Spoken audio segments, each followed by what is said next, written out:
अप्रैल 2024 जब Malani forest house जाने का प्लान बना, जो कि आमडंडा गेट से 20 किलोमीटर अंदर है।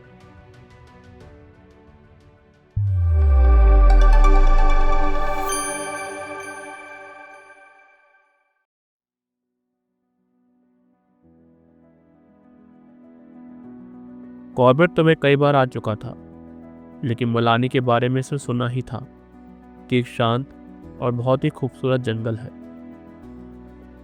अभी सफारी की शुरुआत ही हुई और हर तरफ एकदम शांति है, ना कोई और जिप्सी और ना ही कोई हलचल।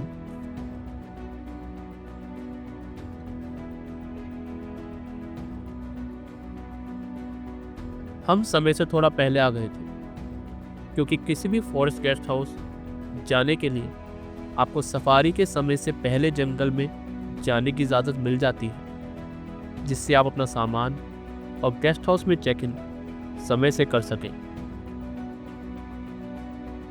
ये रास्ता बिजरानी फॉरेस्ट हाउस या फिर जो भी बिजरानी जोन की सफारी के लिए आते हैं वही है। ये जंगल अंदर से बहुत ही सुंदर है और यहाँ आगे जाके काफ़ी सारे अलग अलग रास्ते हैं। अगर आपके साथ अच्छा ड्राइवर या गाइड ना हो तो यहाँ घूमना आसान नहीं है। थोड़ा आगे आके ये नज़ारा, जहाँ ये शांत जंगल दोनों तरफ पत्थरों से घिरा हुआ और ये एक पार्किंग डियर अलग ही माहौल बनाते हैं। बारिशों में ये जंगल और ये रास्ते बंद ही रहते हैं और दोबारा अक्टूबर में खुलते हैं।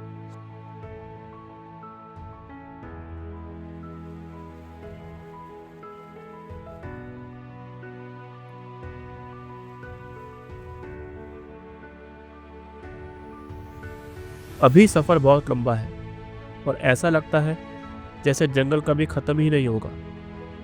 जंगल में जिप्सी भी बहुत धीरे चलती है, क्योंकि जंगली जानवर अचानक रास्ते में आ सकते हैं, जिससे दुर्घटना भी हो सकती है।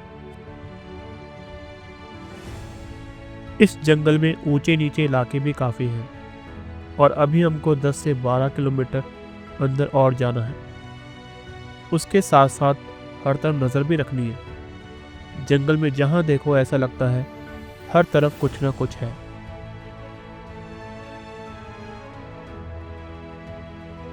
और जैसे ही मैंने पीछे मुड़कर देखा कि दूर कहीं घनी झाड़ियों और ऊंचे पेड़ों के पार एक जंगली हाथी घास चर रहा था।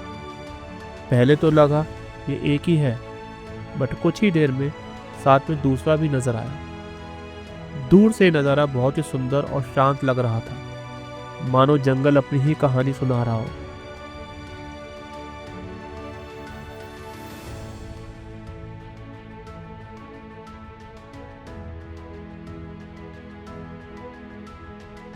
अब हम आगे निकल पड़े अपनी मंजिल की ओर।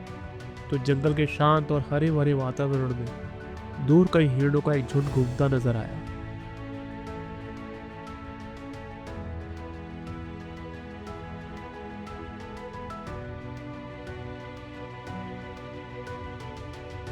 अब वो रास्ता शुरू हुआ जहाँ मैं पहले कभी नहीं आया था। इस जंगल में जाते समय थोड़ा डर भी लग रहा था, क्योंकि काफ़ी घना और अंदर है, जहाँ बहुत कम ही लोग जाते हैं और हमारे साथ आज सिर्फ ड्राइवर के अलावा कोई और नहीं। हमारी जीप धीरे धीरे घने जंगलों के बीच मलानी फॉरेस्ट हाउस की ओर बढ़ रही थी। थोड़ी दूर जाने के बाद एक छोटी सी पानी की धारा सामने आई, जो पत्थरों के बीच से होकर बह रही थी। चारों ओर गहरी शांति, जहाँ सिर्फ जीप के इंजन की धीमी आवाज़ सुनाई दे रही थी। मानो ऐसा लग रहा था जैसे जंगल में कोई है ही नहीं।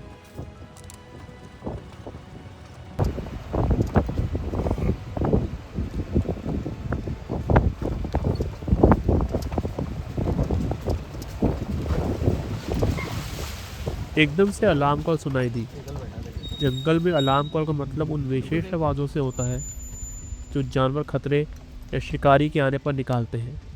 एक तरफ अलार्म कॉल और दूसरी तरफ ये पक्षी, जिसको सरपेंट ईगल भी बोलते हैं। इसके बारे में मैंने थोड़ा लिखा भी है ताकि आप पढ़ सकें।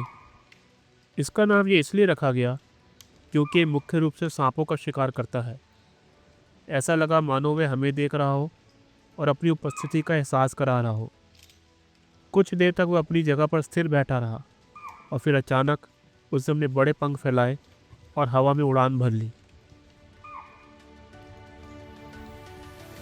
हम थोड़ा और देर तक रुके रहे क्योंकि अलार्म कॉल लगातार हो रही थी। जैसा मैंने पहले कहा, इस जंगल में काफ़ी कम लोग आते हैं, तो बाघों की मूवमेंट का ज़्यादा पता नहीं होता।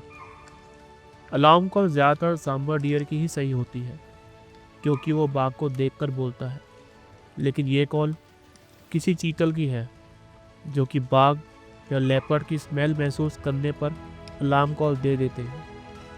अगर चीतल को हवा में बाघ की स्मेल आती है तो वो सतर्क हो जाते हैं और लगता है यहाँ यही हो रहा है। हमको सिर्फ कॉल सुनाई दे रही है, लेकिन जंगल इतना घना है कि इनको ढूंढना आसान नहीं है।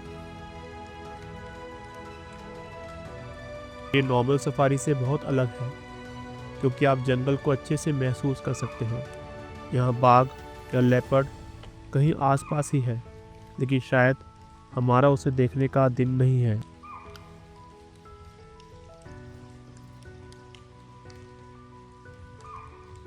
काफ़ी इंतज़ार के बाद हम चल पड़े क्योंकि हमको गेस्ट हाउस भी समय से पहले पहुंचना था।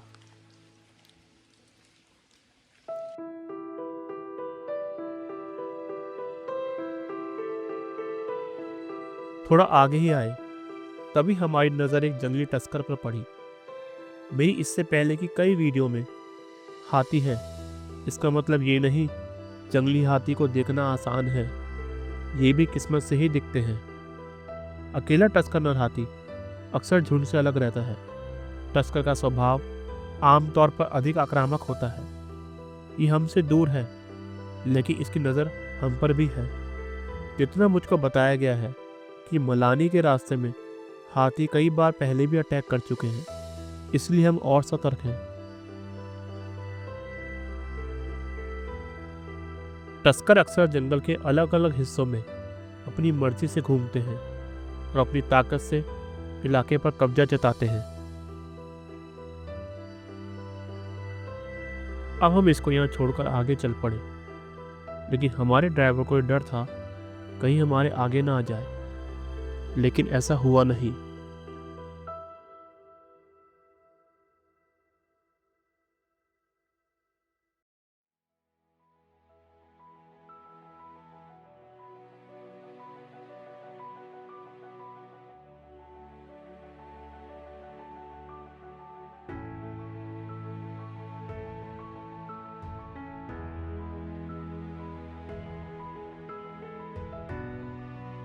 यहाँ से भी मलानी का रास्ता 15 से 20 मिनट का था और हमारे ड्राइवर ने बताया पुराने हाथी अटैक के बारे में। ये जब बिजरानी सफारी हो तब यहाँ नहीं आते ना? कोई नहीं आता है।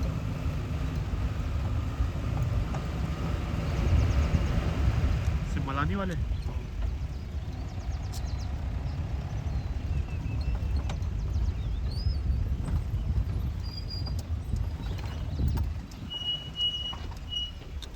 ये लंबा पड़ता है इसलिए क्या रीज़न होता है? लंबा भी है, रिस्क भी है ना इस रोड पे। अच्छा, हाथी का? हाँ, कई साल पहले यहाँ पे डिपार्टमेंट के आदमी को फाड़ दिया था हाथी ने। बीच में चितड़े कर दिए थे 2 आदमी। एक आदमी का? 2 आदमी पैदल? बाइक में थे। ये सुनकर हम और भी डर गए थे क्योंकि जैसा मैंने पहले बताया हम अकेले थे सिर्फ ड्राइवर के साथ, और इस बार हमारा ड्राइवर भी नया था जिसको मैं पहले से नहीं जानता था।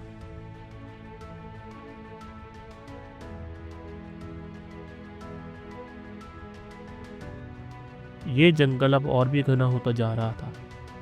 हमसे एक गलती भी हुई कि हम बिना लंच करे आ गए क्योंकि हमको उम्मीद नहीं थी कि इतनी देर लगेगी यहाँ पहुँचने में। इस फॉरेस्ट हाउस की एक और ख़ास बात थी कि यहाँ कोई कैंटीन नहीं थी जैसे कि दूसरे फॉरेस्ट हाउस में होती है, इसीलिए हम अपना खाने का सामान भी साथ लाए थे। लेकिन खाना बनाने के लिए यहाँ फॉरेस्ट हाउस का कुक मिलता है जो कि आपको खाना बनाकर देगा।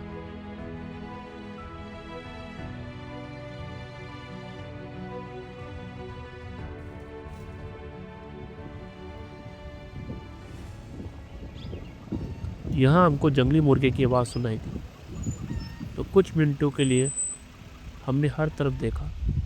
अगर यह कभी बाघ जैसे शिकारी को देख ले तो तुरंत तेज और तीखी आवाज़ में बोलने लगता है।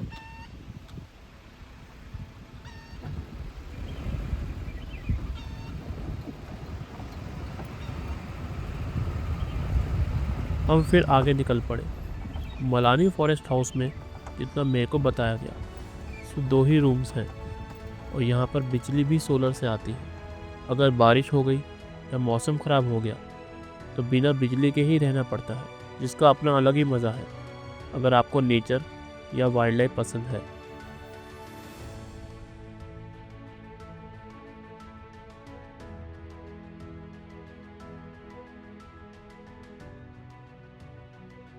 जब मैं ये वीडियो बना रहा था तो कभी नहीं सोचा था कि YouTube चैनल बनाऊंगा।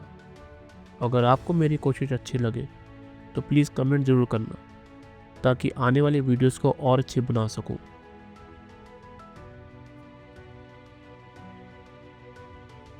इस जंगल के रास्ते में कई जगह पर पानी भरा देखा। यह अलगी पानी था जो अक्सर जंगलों में रुके हुए पानी के तालाबों या गड्ढों में पाया जाता है, जो कि पीने के लिए सही नहीं होता। लेकिन जंगल के कई छोटे जीव जैसे कीड़े, पक्षी और मेंढक इसे इस्तेमाल करते हैं। जैसा आप देख रहे हैं, हर थोड़ी देर में ये पानी नज़र आ रहा है। इससे मेरे को और भी एहसास हो गया था कि ये जंगल सच में कितना अनटच है। जैसे आप देख रहे होंगे, हर पल जंगल कितना बदल रहा है। काफ़ी देर बाद थोड़ी हलचल नज़र आई और ये हिरन दौड़ते हुए नज़र आए।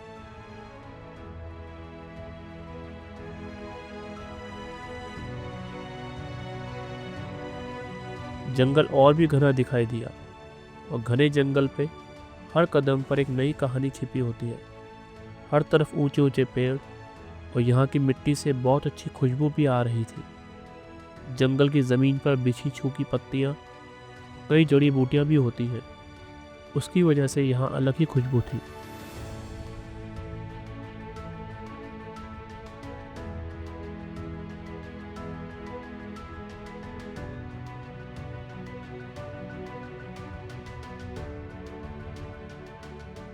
FRH यहाँ से बस कुछ ही दूर पर था, लेकिन हमारे ड्राइवर ने बताया कि पास में पानी भी बहता है और यहाँ बाघ अक्सर बैठा दिखाई देता है। हमको थोड़ा डर भी लग रहा था इस घने जंगल में, और यहाँ दूर दूर तक आसपास कोई नहीं था।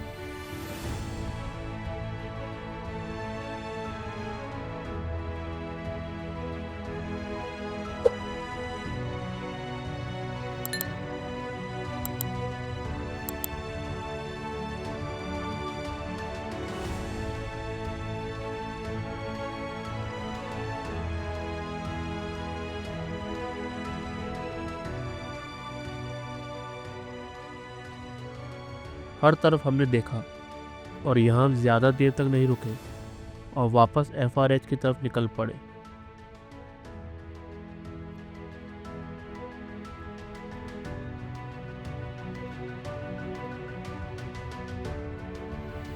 घने और सुनसान जंगल के बीच से हमारी जीप धीरे धीरे आगे बढ़ रही थी। जंगल के शांत और अनटच हिस्से में पहुंचने का रोमांच हर पल बढ़ता ही जा रहा था।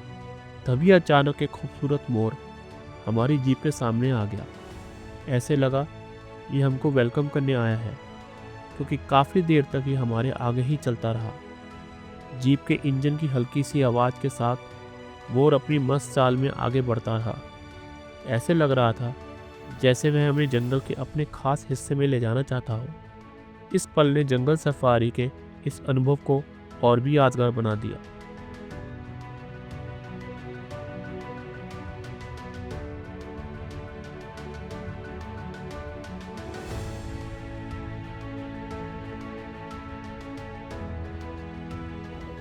जैसे ही मोर उड़ा, हमारी मंजिल सामने दिख रही थी। इस जगह की शांति और खूबसूरती ने हमें महसूस कराया कि प्रकृति से जुड़ने का असली आनंद क्या है।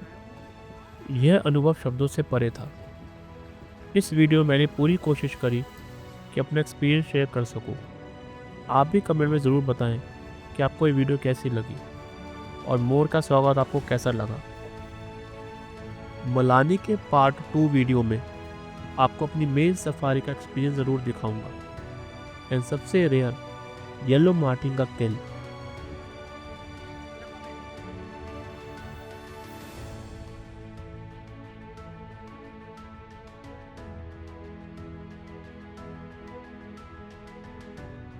अब हम फाइनली मलानी फॉरेस्ट हाउस पहुंच गए, जो एकदम सामने है, और यहाँ से लेफ़्ट साइड से जंगल का मेन कोर एरिया स्टार्ट होता है, जहाँ जाना अलाउड नहीं है। यहाँ हर तरफ इलेक्ट्रिक फेंसिंग हो रखी है ताकि रात में कोई जानवर अंदर ना आ सके। अब हम काफ़ी थक भी चुके थे, अब थोड़ा आराम करेंगे और सफारी के लिए निकलेंगे। ये एक कोशिश है हर वक्त बदलते हुए जंगल को दिखाने की। अगर आपको मेरी कोशिश अच्छी लगे तो सब्सक्राइब दिस चैनल ताकि आपको जंगल के नज़ारे दिखा सकूं।